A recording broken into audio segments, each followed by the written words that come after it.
Well, the war on terror has been going on for more than 17 years now, and every year America seems to intervene in another country. But for some reason, we're never allowed to declare victory and go home. Take, for example, America's involvement in Syria. New documents from the Obama administration show that the roots of America's involvement there were caused directly by our intervention in Libya, the one that destroyed the regime for no obvious reason of Muammar Gaddafi. Tom Fitton is the president of Judicial Watch, and he joins us tonight. So, Tom, this is one puzzle piece that I've been waiting to locate for a long time, and it answers the question in part, why were all those Americans in Benghazi in the first place? And it looks like they were part of or witness to arms movements from Gaddafi's stockpiles to rebels in Syria. Am I misstating this? No, you're not misstating it. We have DIA documents that we obtained in 2015 showing in 2012 our defense establishment was telling everyone else in the Obama administration that weapons were flowing from Benghazi into Syria, that we were supporting the terrorists in Syria, and they were also warning that between the border of Syria and Iraq, you had the major armies pulling back, and into that gap, they warned ISIS might emerge and establish a caliphate and have dire consequences for the region. Everything was on the table, and it was all, it looks like, started because of the collapse of the Gaddafi regime. That we precipitated. October 2011 up until September 2012, which was the attack on Benghazi, our special mission compound, we knew arms were flowing out. We knew it down to the number of shells, sniper rifles, and such going out. So we had enough information to know that level of detail. You can bet we had enough information to stop it. Well, speaking for myself, I had no information as an American citizen, and that's what bothers me. So we killed or helped Gaddafi get overthrown, oversaw his death, and then helped move arms from his country to the next country and fed this horrible civil war and went up at the hands of lunatics. Our money, in our name, and we had no idea this was going on. Why? Well, exactly right. And this is why it was important to talk about these documents again as the president is making these decisions about Syria. It shows that he had quite the mess that was left to him by the Obama administration, an administration that evidently did not exist according to the major media because they didn't want to report on any of its policy choices in the Middle Eastern region. And it looks like Benghazi and the Libyan mess caused the Syria war, and President Trump's being blamed. You know, I remember asking Republican leaders of Congress about this at the time. Are we overseeing arms shipments from Libya to some nutcase group in Syria? And all of them kind of looked like, oh, I don't know anything about that. And they were lying. Like, both parties knew this was happening, and they lied. We were watching them. Hillary Clinton was told about them. We were warned about the fact that you had the ISIS emerging in the Middle East. Yeah. We were supporting the terrorists in Syria. And we're not allowed to talk about it anymore because the President Trump is making decisions in Syria. Thank you for tying that piece up, and I hope we find out. And quickly, you know who ran DIA at the time? General Mike Flynn. We're going to learn more. Thank you. You're welcome. Just before Christmas, the president made the decision to end America's troop presence in Syria. His rationale was simple. We are there to defeat ISIS. ISIS has been crushed.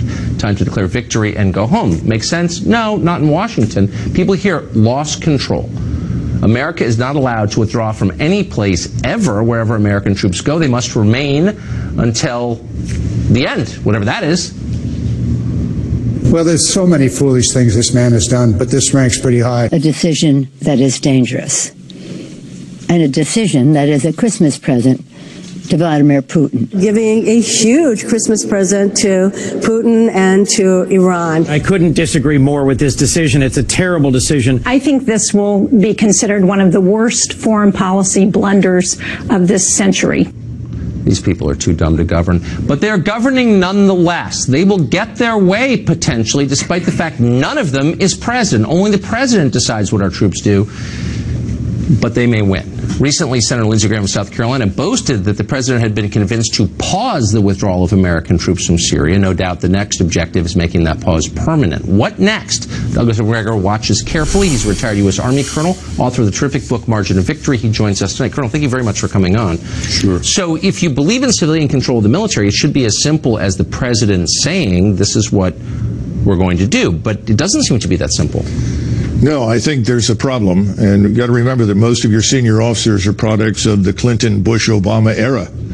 So they have a lot invested in this. And remember that the people who live in the 7 zip codes in and around Washington, D.C. have all become millionaires as a result of their investment in these failed operations. That's not a talking point. That's literally true. Yes, of course. So you put the two together, and you have a lot of resistance to ending something that's been profitable for them. It hasn't been profitable for the American people. It's been a disaster. Trillions of dollars in debt over the last 17 years, thousands of people killed and wounded. And for what? And the answer is not much.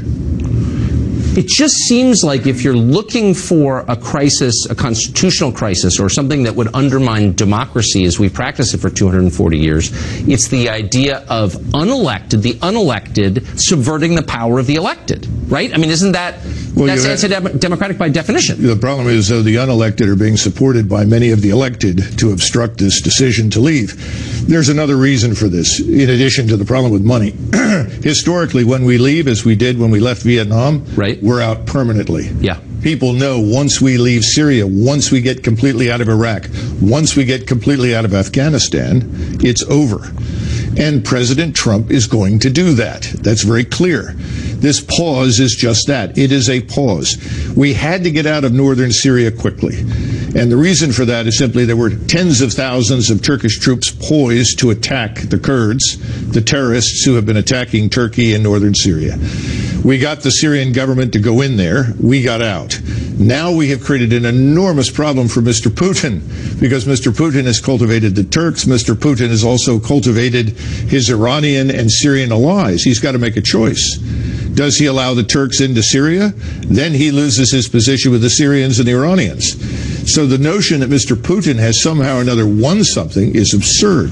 This has been a very clever move on the part of the president. So if you see like 6 or 7 senators and talking heads in a row repeating the same talking point like robots, this is a Christmas present for Putin. Right. That's like prima facie evidence that they're dumb, right? Well, you could say stupid, but obviously they're briefed by only one side, and that side has no interest in the truth. The truth is that by getting out of the way, we have eliminated the consensus that was holding these various diverse partners together. There is no reason why the Turks, the Russians, the Iranians should cooperate at all, and that's a good thing. It is a good thing. Colonel, thank you very much. Sure, thank you. Great to see you. Well, great news. Washington, D.C. disbanded plastic straws. You can breathe easy. Unlock the back door. We're safe from straws. The question is, how did this happen exactly? It came out of nowhere. We got to the bottom of it, and we'll bring that to you after the break.